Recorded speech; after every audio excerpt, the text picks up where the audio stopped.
Я скажу, как это. Sen bir şey sonra televizyon Bundan yakınrak değil, yakınrak işlemiyle mi? Şöyle müzeyde ol, müzeyde mi? Şu an bunu atletikalarına götürüyoruz.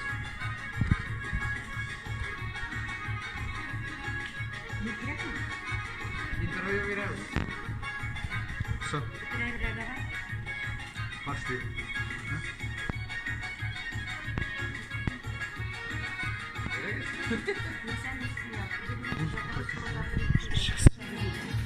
Hayırlı gün, hürmetli televizyon konuşmaları.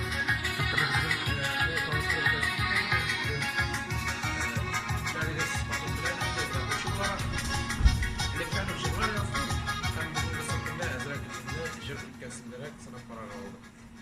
Şuna göre birincisi Elmet Jitleginde özümüzün adı programı düzenlemek çıkmamız. Yine bu kasıklarına, bizliklerine çok nedir ölüşün, invalidlarga, pensionerlarga, selametlikleri şekli bağlarga bir kaçandan başladın.